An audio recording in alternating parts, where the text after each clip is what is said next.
Sure. Well, let me answer it let me answer it this way, and then have them reach out to me.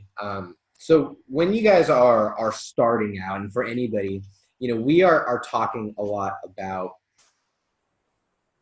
building an agency, and I think that building a marketing agency is really only one avenue.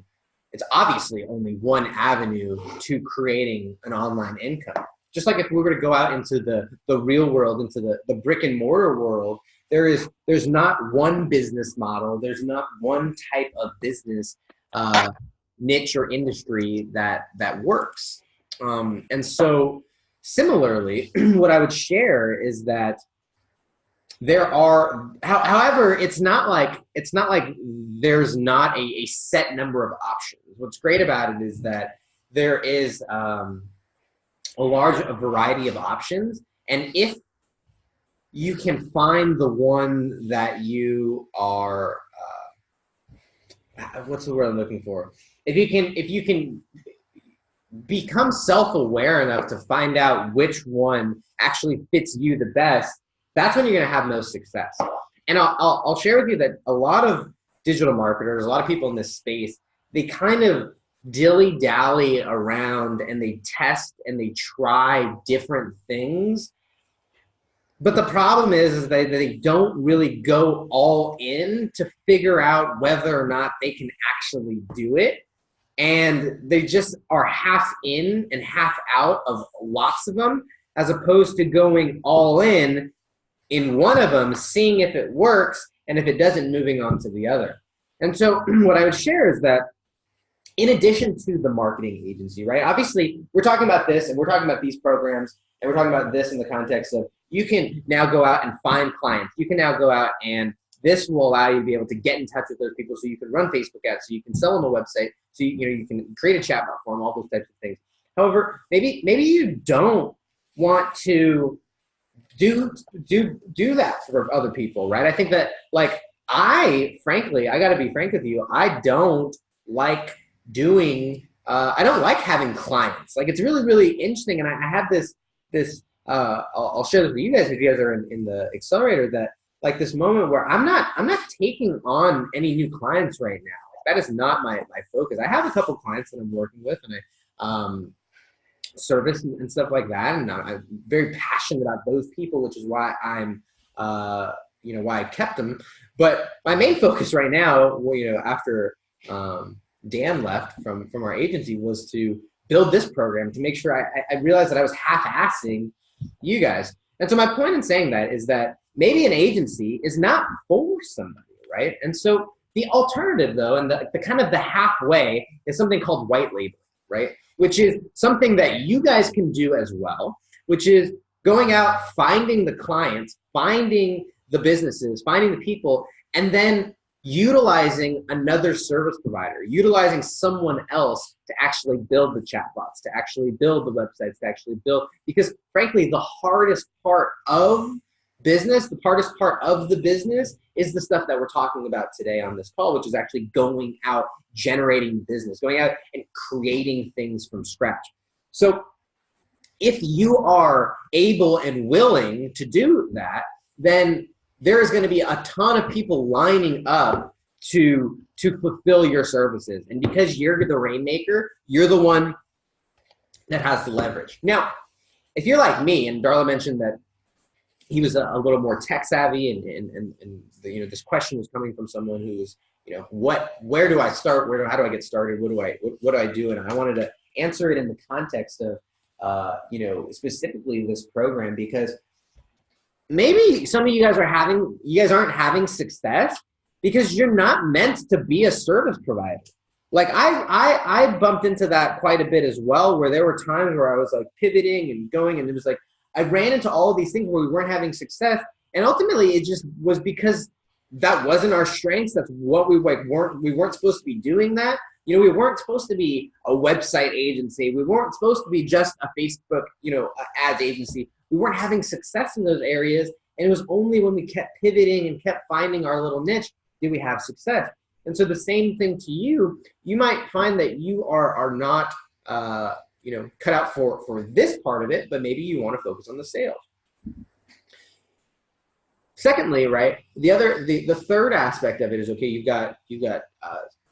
can sell services, you can sell someone else's services, right?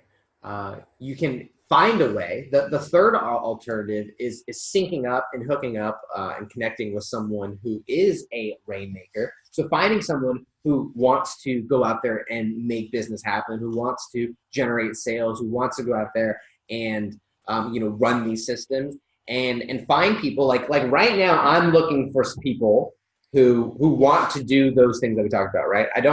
Ironically enough, I don't like building chatbots. I don't like, running and creating Facebook ads, right? I don't like that's not what fires me up. Like it's actually training and teaching and brainstorming and all the kind of the creative aspect that goes into it. And so if you can find someone who is willing to bring in, now here's the thing, I have so many people who are like, Hector, will you do chatbots for me? Will you do this? And I'm like, I don't have the capacity right now to be able to do that. So that third alternative is finding someone in my position, right, who wants to do that white label, who wants to do that, outsourcing. And that's a little bit tougher, right, because you still have to go out there, put yourself out there, network, things like that. So we've got a couple of options here. We've got, run our own thing, be a solopreneur, freelancer, okay, sell our own services, sell our services and provide our services. The second thing that we have is selling someone else's services, right? Going out there and doing basically white label. The third thing is being like a fulfillment person, right? And this is less of a business and kind of becomes more of a job, but is still in a freelancing sense. So you're still your own boss in a sense, but you're much more reliant on other people and them bringing you business. But that's the third option. And then the fourth, right, which is just kind of out here, is obviously, let's say, okay, so let's put it in this affiliate marketing drop shipping thing, right?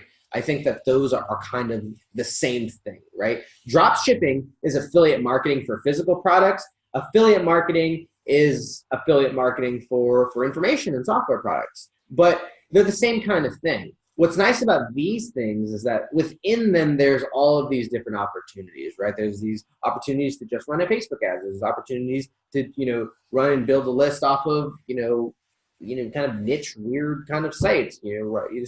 So there's all of these different kind of paths within this larger internet marketing space.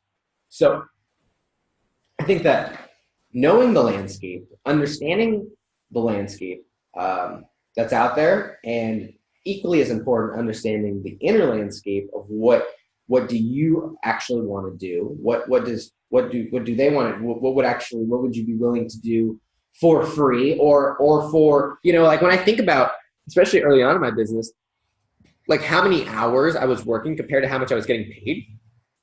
Like you can't do that. You know what I mean? You can't go like, what's my hourly rate right now? It's like, oh, well, my hourly rate is -$10. Like I've been paying me $10 an hour to work on this. And not that it's always going to be that like that, but knowing that. But the thing was, I was like, well, that's fine because I'm doing things that I love anyways. And I see the vision and I see the growth and all this kind of thing. Well, I was willing to push past that -$10, an hour type stuff to where now I'm able to make money while I'm not working, where these passive systems have been built to where things just kind of work on their own. That's what I would say about that, Darla. So you could then you would be able to go through all that with him and kind of tell him what his options were and help him work it out. I can't. I don't know how to explain it to him and help him. I just think that you have the knowledge to explain to him what the landscape, as you say, is, and maybe get an idea for more what he wants or what his capacity is. Is that something you're interested and willing to do, or is that something I need to refer to someone else? And he probably couldn't afford that, and I would price. I don't offer that because I personally don't like doing that. Okay.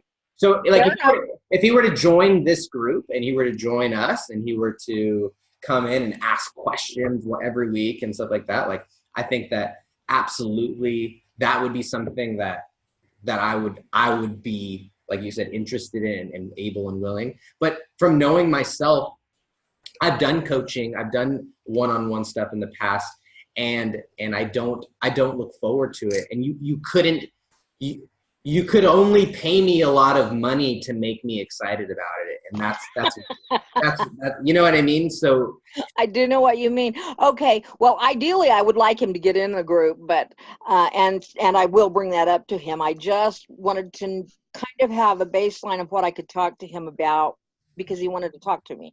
yeah, totally. Great question though.